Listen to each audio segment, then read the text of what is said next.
Sabres have a home and home with the Maple Leafs, and I'm feeling pretty optimistic about their chances. I'll tell you why coming up here on the Locked On Sabres podcast.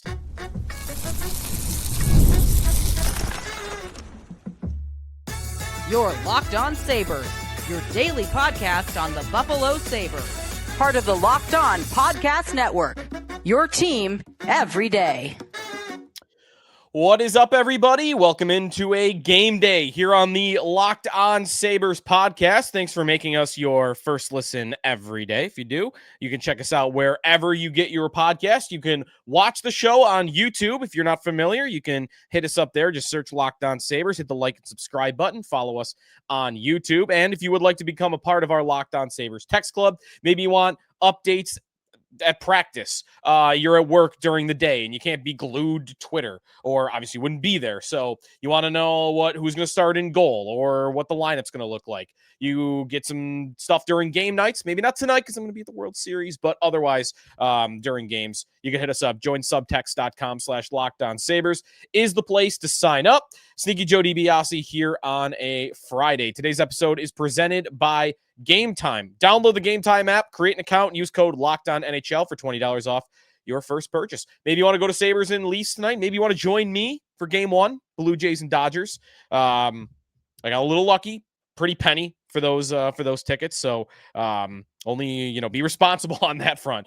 I am irrationally excited for this game tonight in Toronto. I have no idea what I'm going to get. I am wearing a Sabre jersey to this game. So if you're there, I'll be easy to spot. I can't imagine there'll be more than one person, two people that are going to be wearing Sabre jerseys in that entire stadium. Also be watching the game out before, so I'm really pumped for tonight. Skipping a game that I love to go to. I love going to Sabres Leafs.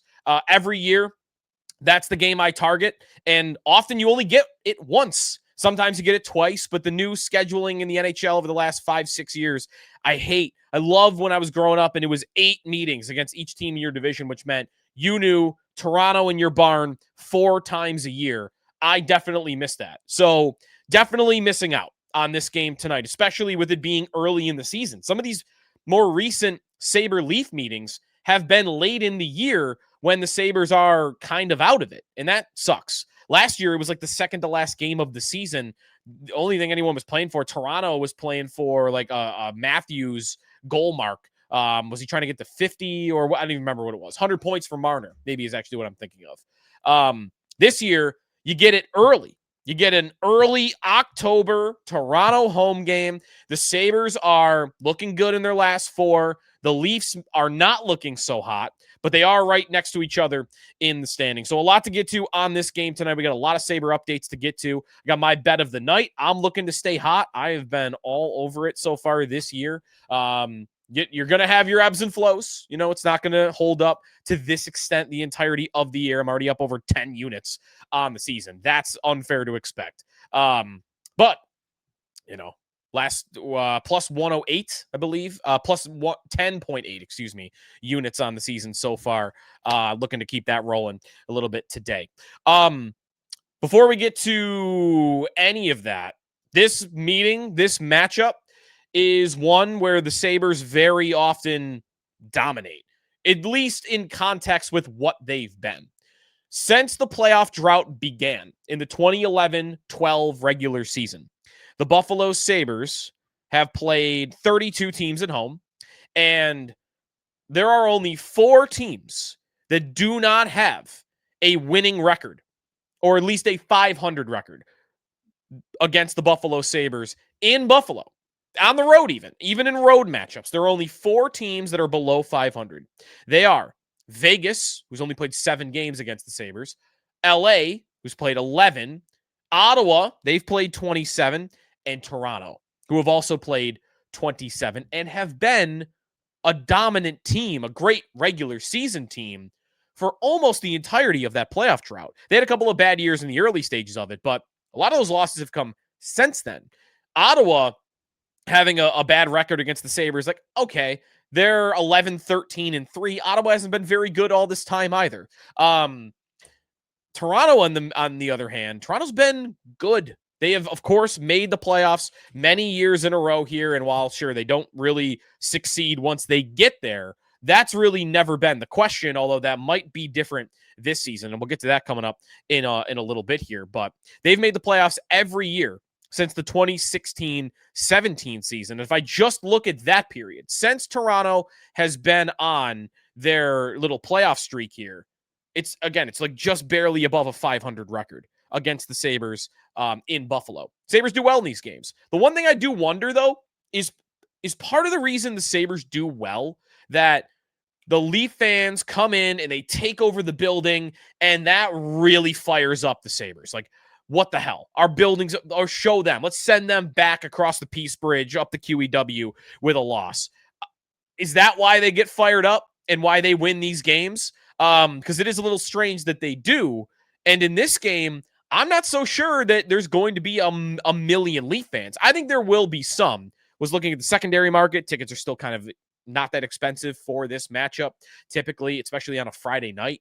So I don't know. I don't know what we're going to get. I don't think we're going to get as many Leaf fans as we normally do because of the Blue Jays playing. Because I know what I would do if I was from Toronto and I was a Leafs and Blue Jays fan. I would, even if I went to this game every year, I'd say I'm going to go watch the Blue Jays in the World Series. That hasn't happened in 30 years. And it's a regular season October game for the Maple Leafs.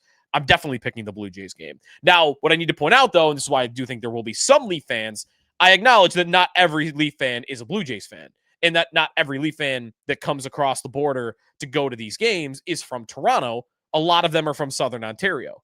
And maybe you've got a lot of fans that are from Southern Ontario that are Leaf fans, but are also Yankee fans or Met fans or Red Sox fans. There'd be a lot of people like that, or maybe they just aren't baseball fans at all. That's possible too. In fact, it is the case to some degree. So you'll get some Leaf fans. I just don't think it's going to be the same as normal. So maybe that actually hurts the Sabres. I know it sounds backwards, but I wonder about that. To the Sabres and their updates for tonight's game, because we do have a couple of good signals to tell you about for tonight's game when it comes to the injury report and what the lineup is going to look like. And we'll start with, I think, what is the best news of the day. Actually, might be tied. Number one for me is that Jason Zucker is on the ice for practice here on Friday morning. That's big because I really didn't know what that timeline was going to be. When I saw him hold his shoulder, I thought, oh no.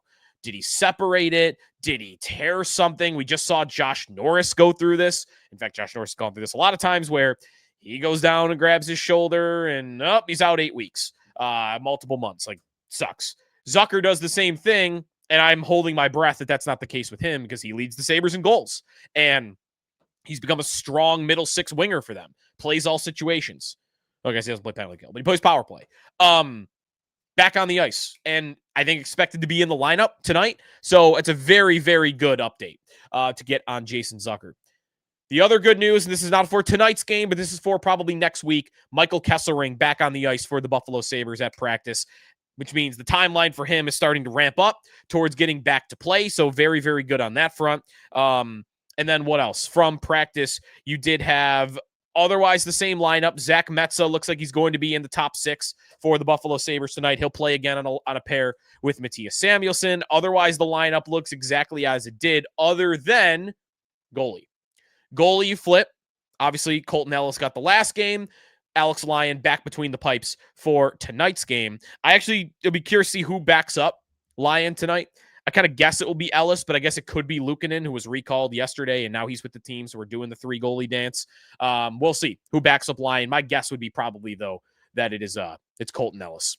So that's the Sabres lineup for tonight's game. Again, big news that Zucker is back. I'll give you, actually, looking at the lineup here, everything being the same, what was going to be my bet of the night until some odds moved around, and then I switched it. When I woke up this morning, opened up the FanDuel app, looking around, what do I like?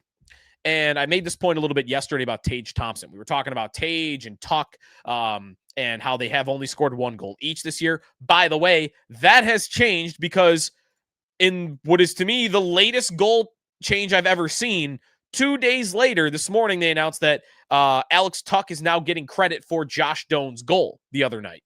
In the third period, apparently he tipped it when he was in front of the net. So Tuck now has 2 goals in the year. Anyways, we were talking about Thompson and how I think the goals are coming. And 1 goal in this amount of games, He's 9th in the NHL in shot attempts. He came pretty close to scoring a couple of nights ago against Detroit.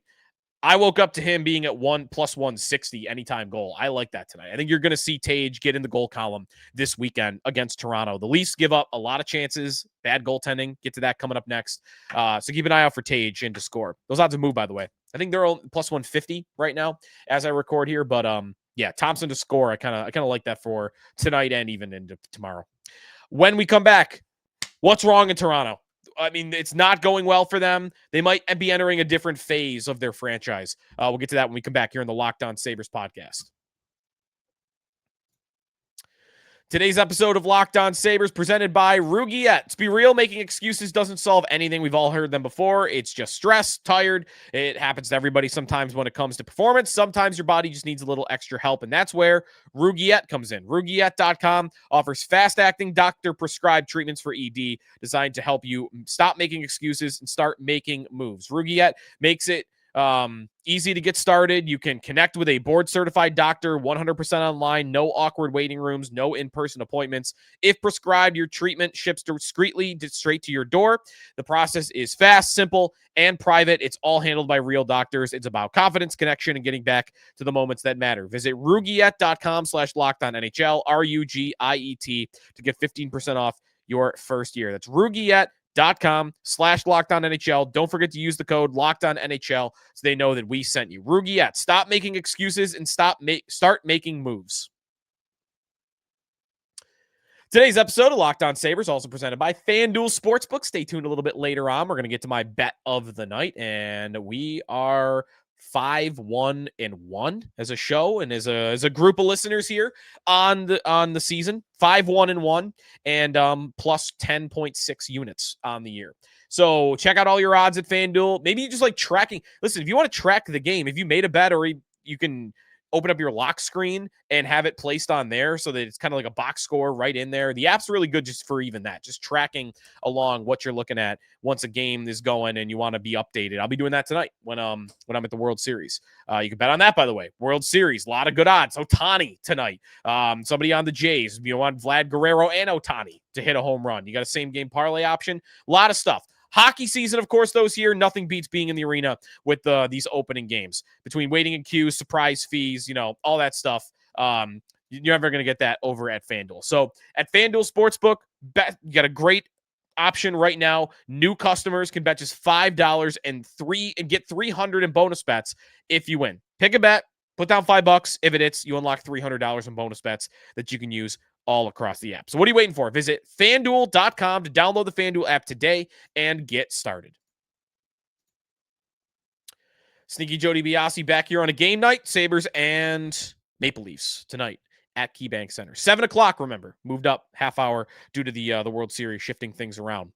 All right. The Maple Leafs. Let's dive in a little bit on what's going on in Toronto and why I like the Sabres to win this game tonight. I like the odds of the Sabres winning tonight against the Maple Leafs. The Maple Leafs on the season, not off to a great start. And maybe, again, they're realizing a different phase here in Toronto. 3-3-1, 7 points. They have a -1 goal differential. Some of their advanced numbers on the season. Their shot attempt percentage, Corsi 4% on the year. They rank at 5-on-5, 21st in the National Hockey League. Shots for percentage. What percentage of the shots in a game do the Maple Leafs get? They are 17th in the NHL so far this year. They rank 21st in their amount of shots at 5-on-5. They do rank 22nd in total shots. Like, actually flip that around. They're allow the 10th fewest shots. So they are playing a little bit more of a low event style of game than they absolutely did a couple of years ago when they were flying around the ice playing run and gun style. Expected goals for percentage on the year. Toronto ranks 17th, middle of the pack. You're really not going to find anything at 5-on-5 that points to the Leafs being anything but a middle of the pack team. And again, you're going to find more numbers that tell you that they're a below average team than they are an above average team. Power play percentage on the year, the Maple Leafs, I mean, I'm really missing Mitch Marner. They have 12% right now on the year, which is 28th. I mean, the 4th worst power play in the NHL. going into this year. That is not the Maple Leafs that you've come to know over the years. Penalty kill percentage, if you're interested, again, kind of points to them being a little bit more of a low event team, a little more defensive. 28th in the power play, 14th in the penalty kill, definitely better. And then we get to save percentage. One key point that I was making when I picked the Maple Leafs to finish, I think 5th in the Atlantic Division before the year. I thought they were in store for a step back. Goaltending. I thought the goaltending was going to regress. And part of this is Joseph Woll has an injury, and he's now on LTIR. So part of that is injury. I get that. But another part of it is Anthony Stolarz, who was the 1A last year in Toronto, had a really, really strong season, and he's healthy, and he's playing tonight against Buffalo.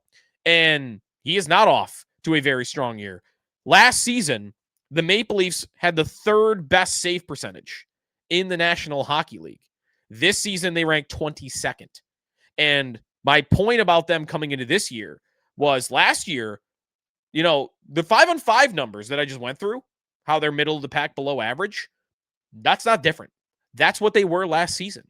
But the reason many didn't pick up on that or didn't realize it was happening is the goaltending made up for it. They went from this elite team to a middle of the pack team that had great goaltending. And they had Marner too, which the power play helped, right? This year, they're still that middle of the pack to below average team at 5-on-5. The power play is not working, and the goaltending's regressed. They can't live life like that. And I'm not so sure they have the roster to be any different. The Maple Leafs going into tonight, it's not just, by the way, for the long term, for the short term, and this is why I kind of like them for tonight's game, the Sabres, they're missing 2 of their top 4 defensemen. Morgan Rielly is going to miss this game tonight for Toronto. Nick Robertson is going to miss this game for Toronto tonight. So they are also dealing with their share of injuries. But when you look at this lineup, sans Mitch Marner, I'm looking at, they're moving all the lines around. They actually just changed these, I think, in the last couple of days. Bobby McCann is now playing on the first line. Matthias Michelli is now playing on the second line. Dakota Joshua and Easton Cowan are now playing on the third line. They've bumped Max Domi all the way down to 4th line center, a guy they were counting on to be a middle 6 scorer for them.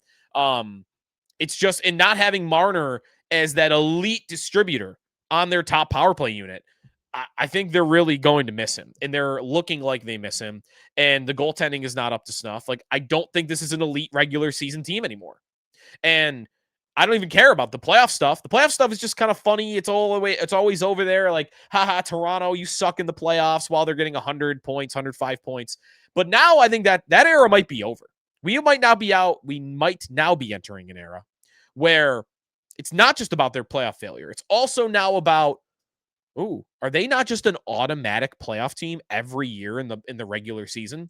That is what I am now wondering about the Maple Leafs. So I go into tonight thinking, Toronto, I'm not telling you the Sabres are better than them. I think they're on par. I think these two teams are very, very close to each other. Couple of key differences. I think the Sabres have an elite defenseman and a blue line in general right now that Toronto can't match. And at the same time, I also acknowledge that the Sabres cannot match the top 2 forwards of Willie Nylander and Austin Matthews. They do not have 2 forwards that are that good. That's where Toronto has an advantage. Right now, I tell you, I trust the Sabres goaltending more than I trust Toronto. I tell you, I trust their power play more. And even if I did trust Toronto's power play, the Sabres penalty kill is number 1 in the league. So I like the Sabres a lot. They're the home team tonight. We don't have as many Leaf fans in attendance. I kind of, just worked my way into the bet of the night, I guess, which is not great because I did save that for our third segment, but I couldn't help myself. I like the Sabres to win this game tonight. Plus 112 is what I'm looking at for tonight's game. When this graphic was made, if you're watching on YouTube, it was plus 106. It's been moving around. It actually went from plus 106 to plus 112, which is actually what it's at right now while I'm recording. So maybe grab it while it's hot. Maybe it goes back down. I'm not sure. But I like the Sabres to win this game tonight. All right, I got carried away. I gave you my bet of the night, and I'm hoping to get off on the other track. All right, well, we'll take another segment here. We'll look around at what else is going on in this game and also betting-wise. And we'll take a little bit of a look at tomorrow, what the Sabres are going to do in goal. I'll give my best guess because if Lyon's playing tonight, That means Ellis or UPL is playing tomorrow, and I'll tell you why I have a very strong opinion on who should play that game. That coming up here on Locked On Sabres. Today's episode of the Locked On Sabres podcast is presented by Gametime. Hockey season's here. Get in the arena. Want to go to the game tonight? Hey, maybe I've inspired you. I'm going to the World Series tonight, and you want to go to the World Series tomorrow because Game 2 is on Saturday night, and you think, oh, wait a minute, could double up here. Go to a Sabre Leaf game, and then, which is at 5 o'clock tomorrow, then walk down the street, go to the World Series game at 8.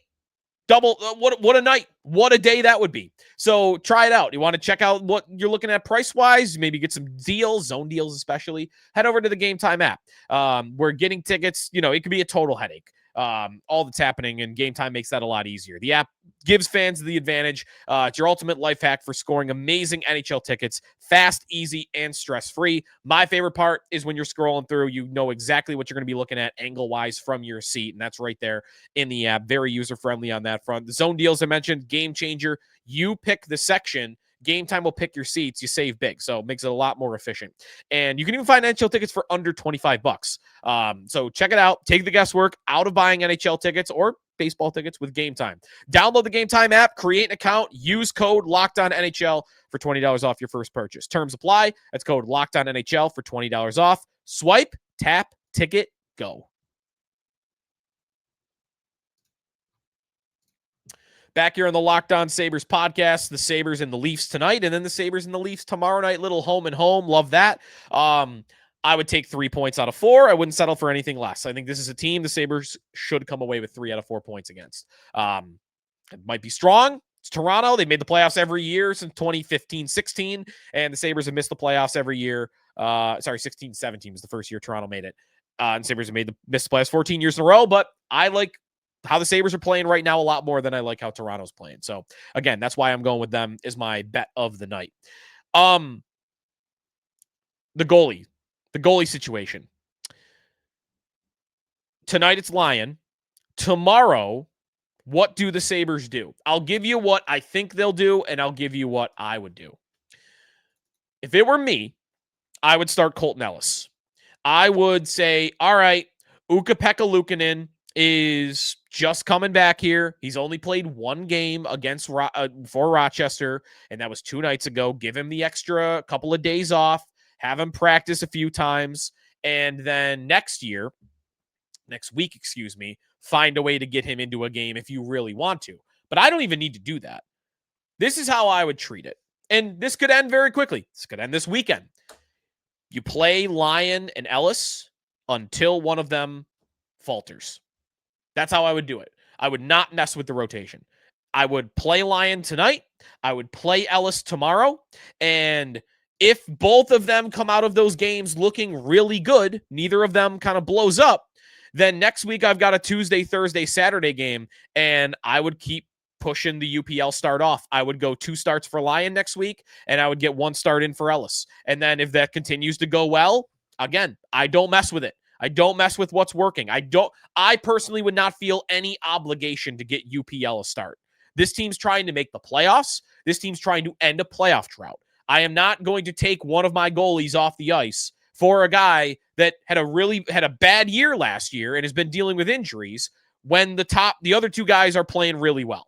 That's how I would treat the situation until further notice. It's kind of what coaches do a lot with regular lineups. It's, hey, maybe a guy got healthy and he's ready to go back in that's normally in your lineup, but you've won 3 in a row. What do coaches often do in that spot? They say, I'm not going to mess with it. I'm going to let this lineup go until they lose one. And that's how I would treat the goaltender situation. So I would go with Ellis tomorrow. I liked him a lot on Wednesday against Detroit. And here's the other part of it. I think if you go to UPL tomorrow, what is your plan with Ellis now? Is your plan to just never start him? Because again, I'm kind of hopeful that he could be a better goalie than UPL.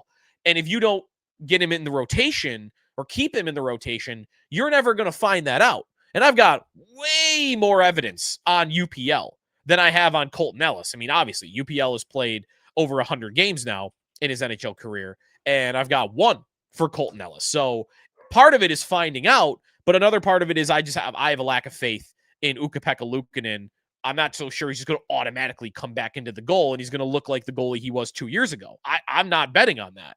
So it depends what the Sabres are betting on. If the Sabres think he's our number one goalie, we paid him to be that, we're going to give him an opportunity, we're going to put him right in. That, by the way, is what I think they're going to do. I think what you're probably going to see is you're going to see Luukkonen play tomorrow night. And honestly, I'm not sure when I actually think Ellis is going to see the net again. And this is where I wonder what they're doing with him, because they clearly like him. They claimed him. They've talked about liking him for a long time. Lindy Ruff talked about that. So he's been on their radar. And there was a report from Elliot Friedman today that, and I've said this a million times, I think it should be assumed, the Sabres are afraid that the Blues would reclaim him. Again, I would say, duh, they of course will reclaim him and send him down to the minors there. So if you want him, you got to keep him here. But why do you want him? Is he just insurance? Do you think he's a Devin Levi replacement as a top-level goalie prospect? Do you think he's ready now? Like, I think all of these things could be true. But how am I going to find any of them out if he's not in the rotation? And I don't want to take starts away from Alex Lyon. Again, this is where 3 goalies can be annoying. 3 goalies can be tricky. And Lyon's played so well that you don't really want to even take starts away from him at all. You want him to just keep going.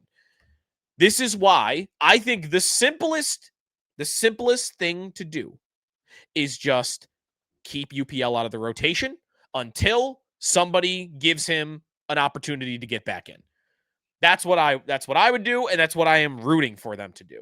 We'll find out tomorrow morning. It's very interesting what's going to happen here. Very tricky. But I feel pretty strongly that I would go with Colten Ellis tomorrow night against the Maple Leafs. And that's a 5:00 puck drop, remember, because that moved up because of game 2 in Toronto. All right, that's going to do it for us today here on the Locked On Sabres podcast. Thanks, everybody, for tuning in throughout the week and throughout the show. And we'll talk to you after tomorrow's game against the Maple Leafs. Again, if you're part of the text club, I'll be checking in here and there, but probably not as much because I'm very, very excited to go to Toronto tonight. By the way, I'll be watching the Sabres-Leafs game, at least the first period, from a bar in Toronto. I don't know that I've ever done that. I can't say I've ever been on the road watching the Sabres play amongst all the fans of the opposing team. I don't think Leaf fans really despise the Sabres or anything, so I don't expect to have much of a reaction. I'll let you know. It's going to be probably a weird experience that first hour that I'm there. That'll do for us. Sabres and Leafs tonight. Again, I'm going Sabres on the money line. Talk to you tomorrow here on the Locked On Sabres podcast. You want to check out more hockey talk, Locked On Fantasy Hockey, of course, and Locked On NHL Game Night. Find it wherever you get your podcasts and on YouTube. Part of the Locked On Podcast Network, your team every day.